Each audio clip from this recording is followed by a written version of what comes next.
Olá, boa tarde. É um prazer tremendo estar aqui com vocês. Satisfação em poder partilhar um pouquinho da palavra de Deus hoje. Vamos orar? Feche os teus olhos. Vamos pedir para Deus nos abençoar. Pai, nós estamos diante de Ti, Pai, diante agora desse momento em que vamos compartilhar a Tua palavra, uma pequena porção dela, Deus. E o desafio aqui essa noite é que esses versículos, essa mensagem, se transforme em realidade na nossa vida. Que a gente tire lições e as aplique, Deus. Quero te pedir que o Senhor renove a mente, capacita também as palavras agora, Pai. Que a gente não fique nos mesmos pensamentos, e sim que o Senhor fale profundo no nosso coração, ó Deus. Obrigado pela oportunidade e privilégio de estar aqui com o pessoal em Bento, Deus. É em nome de Jesus que eu oro. Amém. O jovem rapaz havia se casado não fazia muito tempo. Ainda estava naquele período da lua de mel, sabe? Quando está desfrutando dos primeiros momentos de casado. Quando ele recebeu um telefonema da família dele, que solicitaram a presença dele ali, que tinha uma questão em que necessitavam da ajuda dele, necessitava do conselho dele, uma situação bem complicada que a família dele estava enfrentando, né?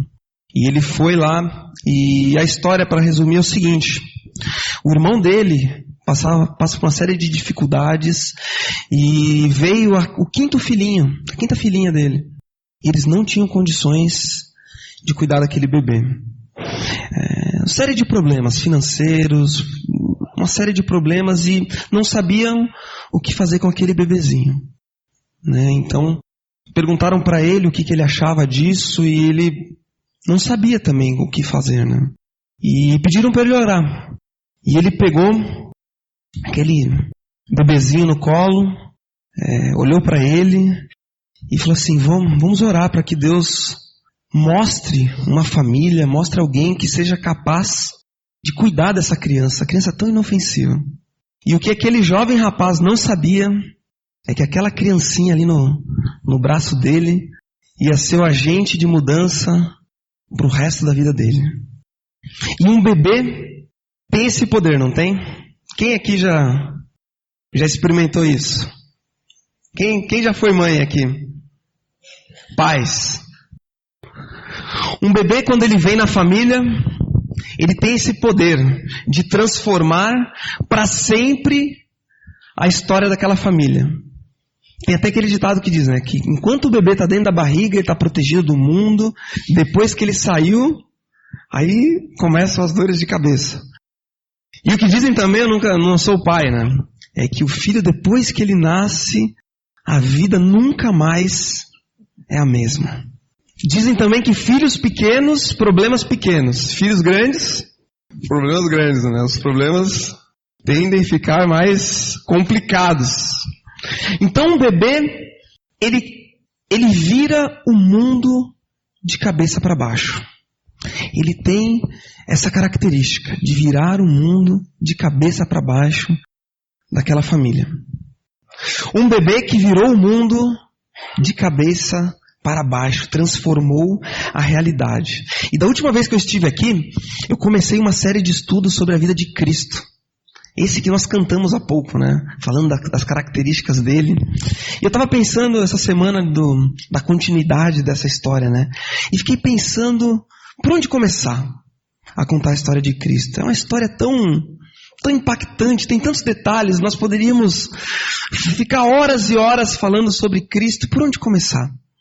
O apóstolo João, que foi um dos que caminhou com Cristo, no Evangelho, no livro que ele escreveu, ele começou contando a história de Cristo lá no princípio. Está vendo ali uma mão pintando um planeta, o planeta Terra? João começou assim contando a história de Cristo. No Evangelho de João, capítulo 1, fala que no princípio era o Verbo, e o Verbo estava com Deus, e o Verbo era Deus. Esse Verbo que João está falando é o próprio Cristo. Essa palavra que estava lá no princípio era esse Cristo que nós cantamos. Ou seja, quando Deus colocou em ação o processo criativo dele, a palavra que saiu da boca dele era o próprio Cristo. atuando ativamente na criação do nosso mundo. E nós, seres humanos, a coroa da criação, aqueles seres que Deus criou por último, aqueles que seriam a identificação dele com esse mundo. E Deus colocou em nós as suas próprias características, colocou em nós o amor, o carinho, a afeição, colocou em nós a criatividade, o ato criativo de Deus espalhou a nós. E principalmente ali no jardim, Deus tinha a comunhão perfeita conosco, seres humanos, com Adão e Eva. Só que o homem se rebelou contra Deus e o que aconteceu? Foi expulso porque ele pecou. Ele pecou e a comunhão que havia entre Deus e o homem foi cortada por causa dos pecados. E no livro de Gênesis, logo no começo, bem depois, quando o homem caiu, existe um versículo que é o chamado proto-evangelho. Gênesis capítulo 3, versículo 15. E ali nesse versículo diz assim, que a descendência da Eva pisaria a cabeça da serpente, e a serpente morderia o calcanhar. Já ouviram falar desse versículo? Esse é o versículo, é o proto-evangelho. É a primeira promessa feita de que da descendência da Eva nasceria aquele que seria o Salvador, Jesus Cristo. E Deus escolheu um povo para lidar, e um povo pelo qual Ele enviaria esse Salvador. E durante muitos anos os profetas anunciaram, falaram, o Cristo está por vir, o Messias está por vir. Os profetas falavam isso ao longo dos anos. E o povo de Israel, eles não entendiam muito bem o que significava isso. Ser o Cristo, ser o Messias. Eles pensavam que Jesus, quando viesse, seria um rei que libertaria eles, porque eles eram cativos. Era um povo que ficava sendo jogado de um lado para o outro. Foram cativos no Egito, foram escravos pelos persas, pelos babilônicos. E eram escravos e um povo subjugado pelo Império Romano. Então os judeus, eles acreditavam que o Cristo, quando viesse, seria aquele que libertaria eles, que traria novamente a glória de Israel, e que faria de Israel um reino poderoso no mundo. Eles esperavam isso. E durante 400 anos, não se ouviu mais profetas. O silêncio de Deus pairou sobre o povo de Israel. 400 anos. E Deus não levantou um profeta para falar. E o povo era um povo sofrido. Um povo que clamava por esse Messias. Porque eles esperavam, eles falavam assim, tem que vir, Deus manda aquele que vai nos salvar. E um dia, uma noite, havia uma jovem moça que estava dormindo no seu quarto. E esse silêncio de Deus foi cortado. E essa moça se chamava, alguém sabe o nome dela? Sabe o nome dela? Maria. A voz do anjo falou assim, Maria, Maria. Acho que não foi a música. A voz do anjo chamou por ela, o anjo Gabriel. Vamos abrir lá, Lucas, capítulo 1. Acharam aí? Lucas, capítulo 1, do 30 ao 38. Eu vou pegar do 26. Do 26 é um pouquinho antes. Diz assim, no sexto mês Deus enviou o anjo Gabriel a Nazaré, cidade da Galileia, e uma virgem prometida em casamento a certo homem chamado José, descendente de Davi. O nome da virgem era Maria. O anjo aproximou-se dela e disse, alegre-se, agraciada, o Senhor está com você. Maria ficou perturbada com essas palavras, pensando no que poderia significar essa saudação. Mas o anjo lhe disse, não tenha medo, guria. Não tenha medo, Maria. Você foi agraciada por Deus. Você ficará grávida e dará à luz um filho, e lhe porá o nome de Jesus. Ele será grande e será chamado Filho do Altíssimo. O Senhor Deus lhe dará o trono do seu pai Davi, e ele reinará para sempre sobre o povo de Jacó. Seu reino jamais terá fim. Até aí. Maria, essa guriazinha, ela tinha mais ou menos entre 13 e 16 anos. ela era bem novinha, né? Para os nossos dias, você pensa assim, nossa, uma moça com 13 anos prometida em casamento, isso é um absurdo, né? Mas, para quem entende um pouco de história, há pouco tempo atrás, as pessoas casavam bem mais cedo, né? E havia aqueles casamentos armados, até aqui no Brasil acontecia muito, pessoas bem jovens. E Maria, achei essa moça na internet, tem 13 anos, talvez, se a gente olha assim, como se fosse uma criança, né? Mas ela era uma pessoa sólida, que tinha ensinamentos muito profundos da palavra de Deus. E uma pessoa que hoje em dia ainda é respeitada, né, pelo aquilo que ela foi.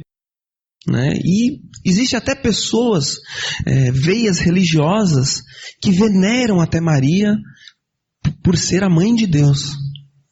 Mas ela foi apenas uma pessoa usada por Deus. E eu quero que você imagine a cena. Acho que as mulheres vão entender um pouco mais sobre isso. Naquele contexto, era um pouco diferente de hoje em dia, mas as mulheres, elas eram criadas desde criança para serem do lar, né?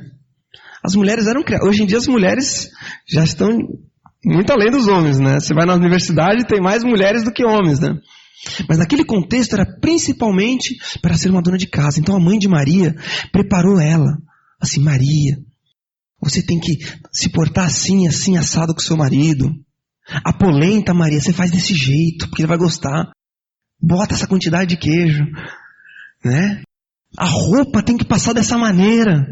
E Maria ia anotando tudo. Ela provavelmente era uma moça muito dedicada em casa. E ela fazia sonhos. Tinha os sonhos dela, né? Ah, vai chegar o meu noivo. E ele vai chegar. Ah, quando ele chegar. Ah, ele é maravilhoso. Ele não caminha, ele flutua. Ele vai chegar naquele cavalo branco. José é o nome dele, José. Ai, José.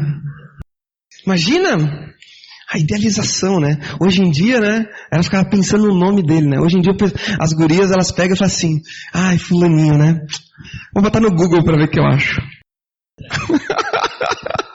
Alguém já fez isso? Não? Ninguém admite, né? Ela estava apaixonada, prometida em casamento. Que olhos, né? Ela pensava assim, José, é maravilhoso, José. É tudo que eu sempre sonhei. Especial demais. Carpinteiro.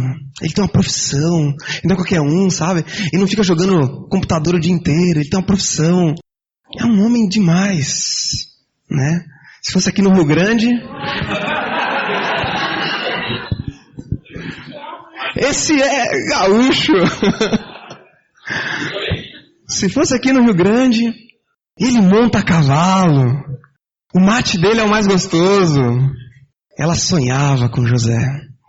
E ela sonhava talvez com o casamento, as bodas, a lua de mel. Tudo o que aconteceria ao redor daqueles planos. Imagina, quem é mulher, Você entende o que eu estou falando? Sonhava. E ela sonhava com os filhos que iam vir. Alguém sabe quem são essas crianças? Não sabe, né? Essas são as trigêmeas lá da Aliança Centro, filhos do Flávio Deboni. Estão lá, as trigêmeas, eu não lembro o nome delas. Mas ela sonhava, já pensou se vem trigêmeas? Que maravilha. E ela ficava pensando no nome dos filhos, né? Joelma. Mistura de José com Maria. Ficava imaginando como ia ser os filhos, ela ia pentear o cabelo das crianças. Quantos sonhos tinha essa pequena guria.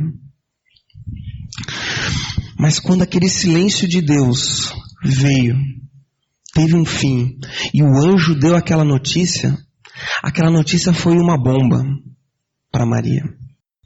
Foi uma bomba. Vamos voltar para o texto. Lucas 1:34.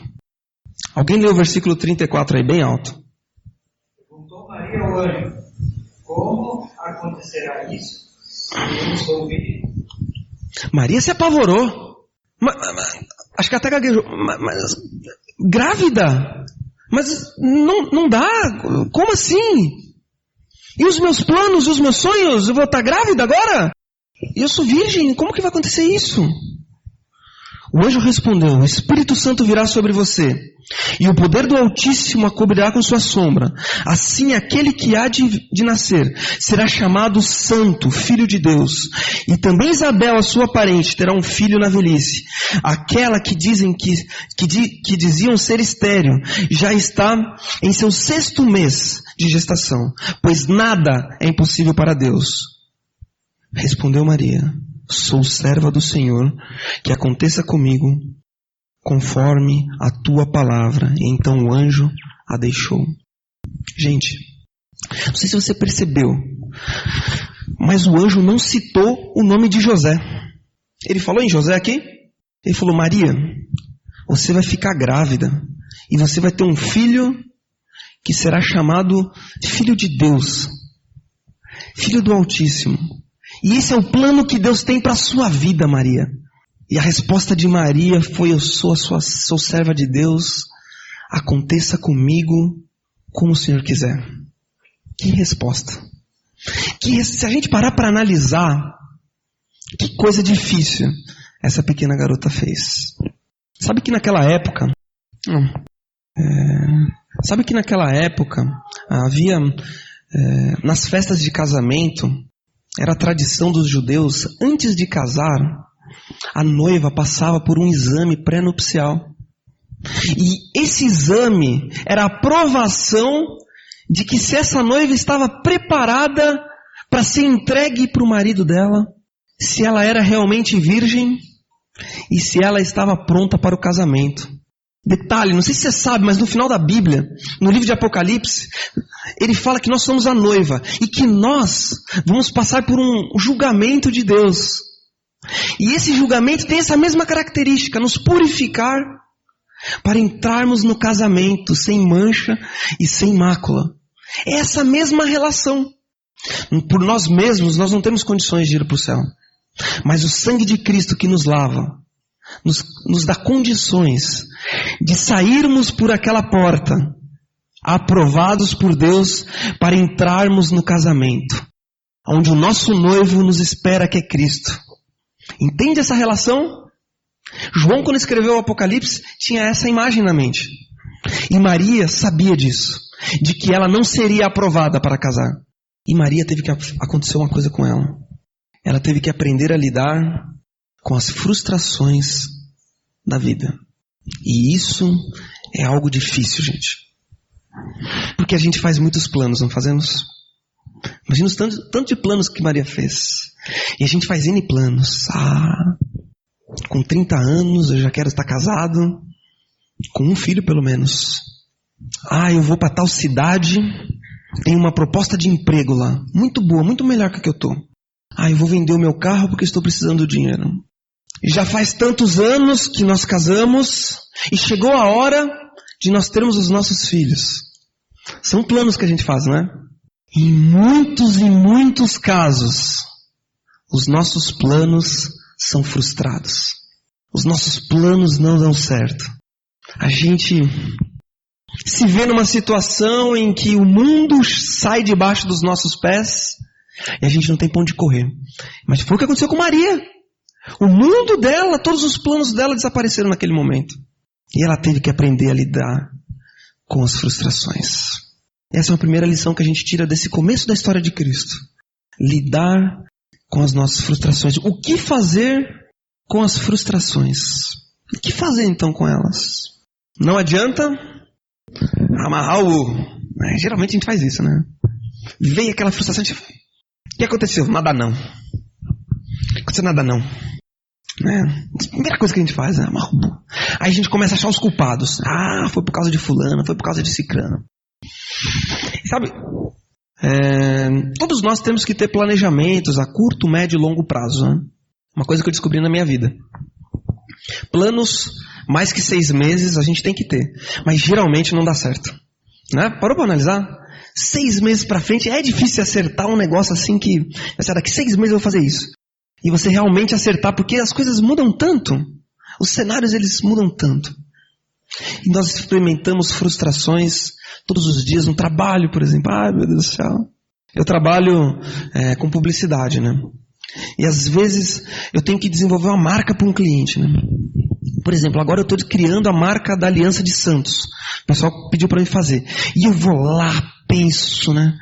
Aí desenho ali no papel, escaneio o papel, passo para o computador, aí penso as cores, mando para o cliente, mando lá para o pessoal, para o Mazinho. Aí o Mazinho olha e fala assim, gostei não, Fabrício. Ai, meu Deus do céu, começar tudo de novo do zero, né? Frustrações no nosso trabalho, frustrações com a nossa família, frustrações que vêm diariamente para nos atormentar. E o que nós podemos fazer é levante os olhos para Deus e siga adiante. Siga adiante. O caminho, às vezes ele é pedregoso, sabe? Tem muitas pedras assim no caminho. Mas se a gente parar, sentar sobre as frustrações e falar, coitado de mim, a gente não vai experimentar o poder de Deus sobre a nossa vida. Imagina se Maria tivesse falado, sai pra lá, aqui não é Jesus. Eu tenho os meus planos. Eu não quero isso na minha vida. Ela podia ter feito isso, né? Mas ela não fez. Ela olhou pra cima e falou assim, esse caminho vai ser dose, mas eu vou encarar. Confie em Deus, pois Ele sabe o caminho. Às vezes parece que a gente está perdido, mas Deus sabe o caminho. Talvez um pai pegou o filhinho dele de colo. Eu vou falar bastante sobre bebês hoje, né? E ele pegou o bebezinho dele e saiu para dar um passeio. Essa história é de verdade. E ele foi pelo bosque, caminhando com a criança. Felizinho, né? Vamos lá, filhão, tal. E era só um bebezinho. O bebezinho talvez nem estava sabendo direito o que estava acontecendo.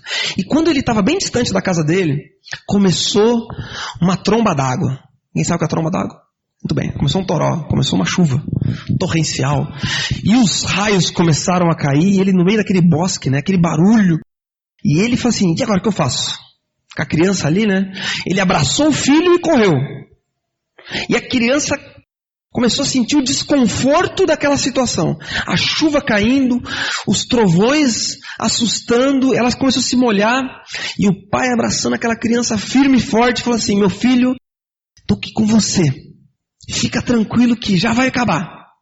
E aquele pai sabia o caminho exato para levar o filho dele em segurança para casa. E muitas vezes nós somos assim como essa criança.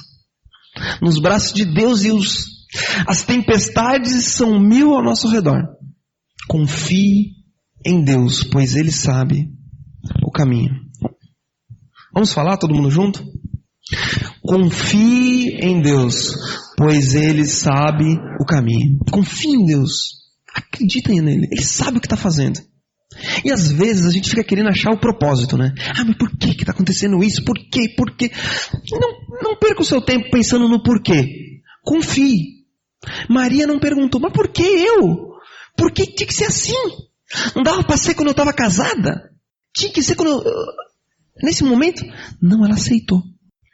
Mas nós lembramos muito de Maria, né? Maria, ela é venerada, tem até aquela música de Maria que toca na igreja de vez em quando. Mas Deus escolheu não só Maria, Ele escolheu um homem também, né? O nosso Gaudério ali, escolheu um homem chamado José. Pega a Bíblia lá, Mateus, vamos lá, olha, já deu, o tempo corre. Mateus, capítulo 1, versículo 18. Mateus 1,18. Todo mundo achou? Posso ler? Seguinte, hein? Foi assim o nascimento de Jesus Cristo. Maria, sua mãe, estava prometida em casamento a José, mas antes que se unissem, achou-se grávida pelo Espírito Santo. Olha como é que começa a história. Porém José, versículo 19, seu marido, um homem justo, e não querendo expô-la à desonra pública, pretendia anular o casamento secretamente. Mas depois de ter pensado nisso, apareceu-lhe um anjo do Senhor em sonho e disse, José, filho de Davi, não tema receber Maria como sua esposa, pois o que nela foi gerado procede do Espírito Santo. Ela dará à luz um filho, e você deverá dar-lhe o nome de Jesus, porque ele salvará o seu povo dos seus pecados. Tudo isso aconteceu para que se cumprisse o que o Senhor dissera pelo profeta. A virgem ficará grávida e dará à luz a um filho, e o chamarão Emanuel, que significa Deus conosco.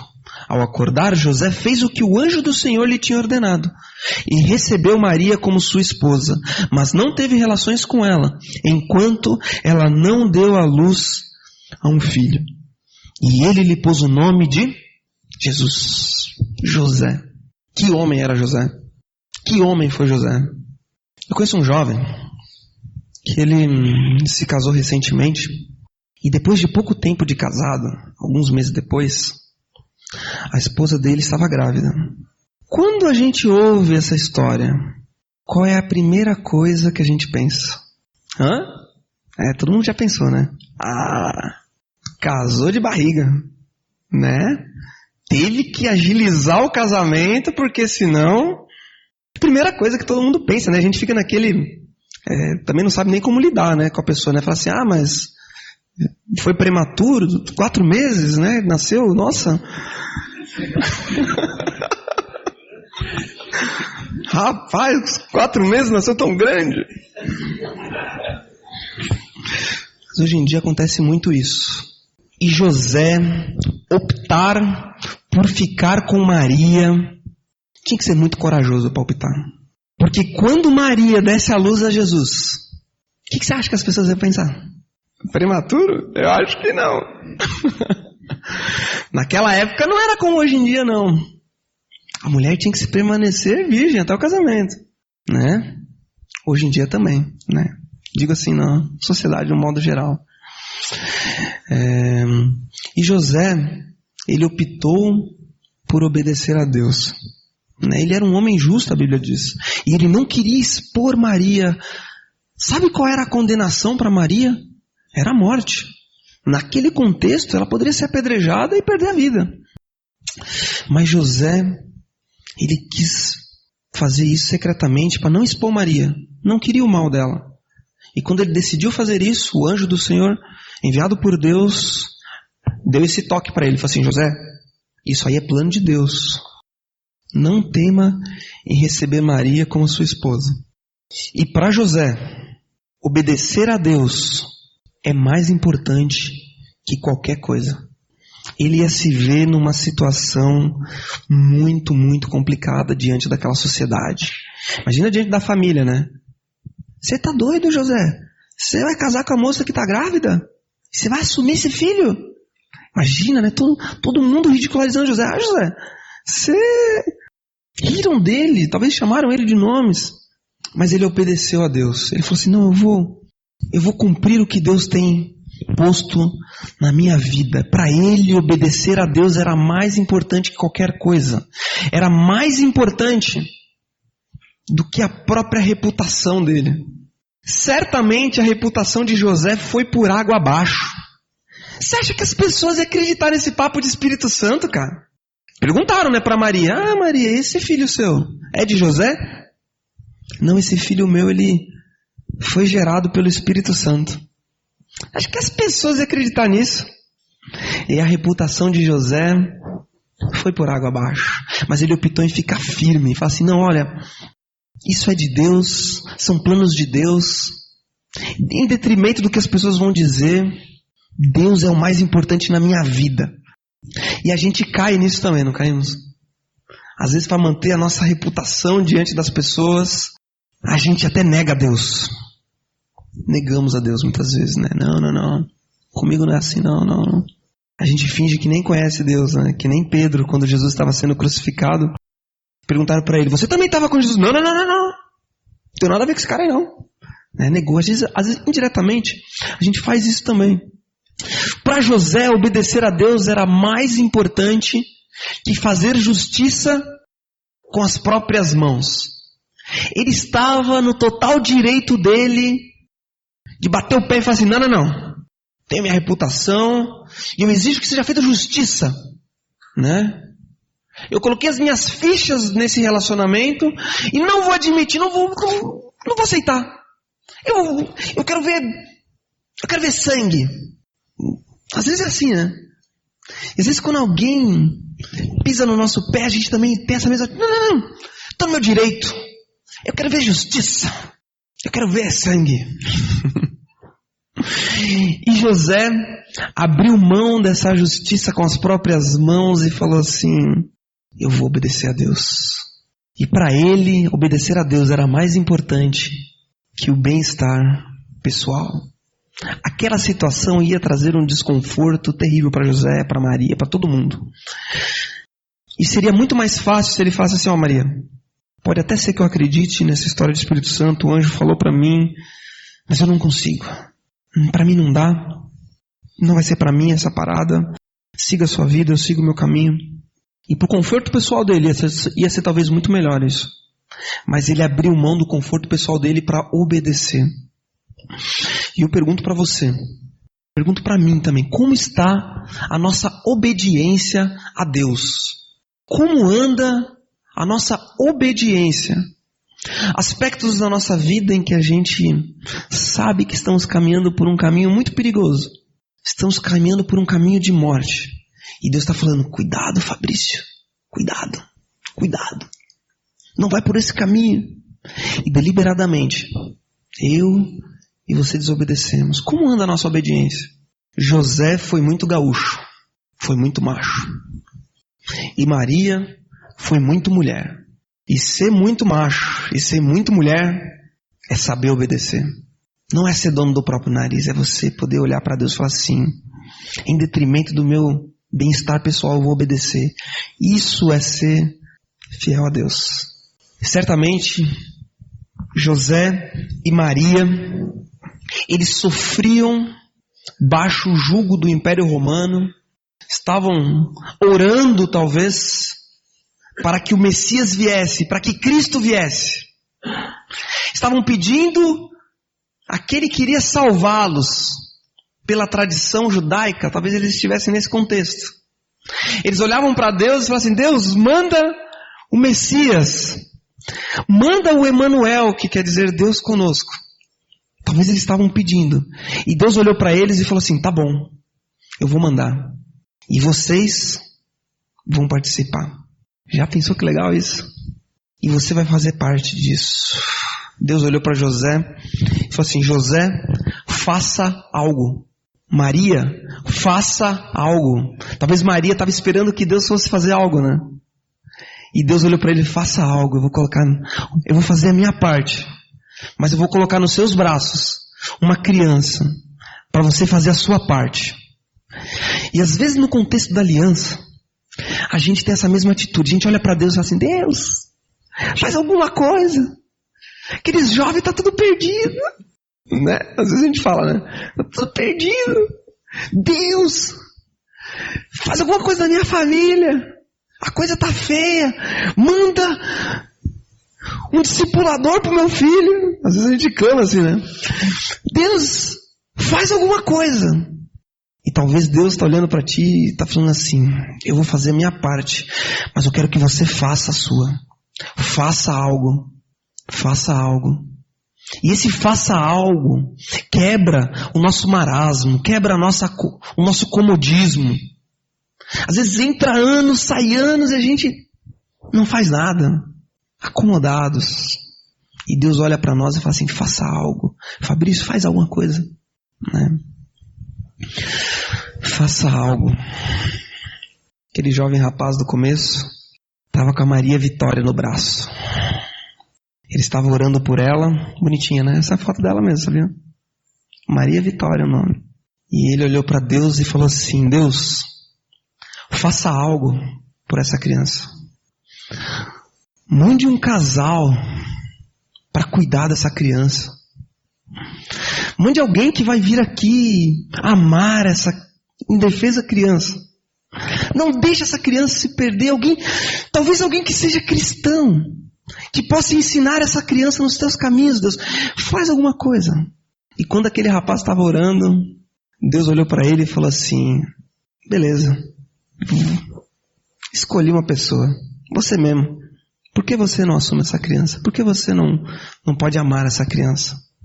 E está lá. Estão dando os trâmites para fazer a adoção legal da Maria Vitória. Acho que vocês conhecem o Marcelinho e a Ana, lá da Aliança Centro. Estão lá com a Maria Vitória. Se vocês tiverem algo para ajudar também, eles estão necessitando de roupinha, porque imagina, não tinha nada, né? Roupinha, fralda. Então, se tiver alguma coisa, fale comigo, mande lá para a Aliança Centro, fala assim, isso aqui é para Maria Vitória, do Marcelinho e da Ana. E eu gostaria de terminar com essa imagem da Maria Vitória. Talvez, a gente falou muito de crianças, de bebês, e naturalmente a gente pensa em aplicar com isso, né? Com bebês, moças grávidas, a gente faz as conexões na nossa cabeça. Mas eu quero trazer essa história para a sua vida, a história de Maria e de José. Maria, que teve que abrir mão dos sonhos dela, porque Deus tinha planos muito maiores para ela. E ela que aprendeu a lidar com as frustrações. Talvez hoje tu tenha que lidar com algumas frustrações que você está enfrentando na sua vida. Ou talvez o que você está passando é algo como José, esperando Deus fazer algo. E Deus está olhando para ti e falando isso. Faça algo. Seja obediente, em detrimento de qualquer coisa. Porque eu sei o caminho. E eu sei exatamente o que é bom para ti. Faça algo. Vamos orar? Nosso Deus, a gente quer se colocar nas tuas mãos, Pai. Toca o meu coração, toca a minha vida, Deus. Eu quero pedir, Pai, que o teu Espírito Santo, que é o agente transformador da nossa vida e da nossa existência, trabalhe profundamente no nosso coração nessa noite. Que o Senhor quebre, ó Pai, as frustrações, ó Pai. Cicatrize as feridas e nos dê uma vida de obediência, ó Pai. Que a gente quebre, ó Pai, esse marasmo, esse comodismo, e a gente faça algo, ó Pai. Porque o Senhor tem feito tanto, ó Pai, por nós, ó Deus. E nós, como bebês chorões, muitas vezes queremos que o Senhor faça, que o Senhor venha, que o Senhor nos dê, ó Pai. Nós não queremos ser assim, ó Pai. Queremos estabelecer uma relação saudável entre nós e contigo também, Pai. Quebra a minha vida, que não sejam só palavras também essas ditas aqui, Pai. E se transformem em ações, Deus. Obrigado por essa noite, Pai. É o que eu te agradeço em nome de Cristo. Amém.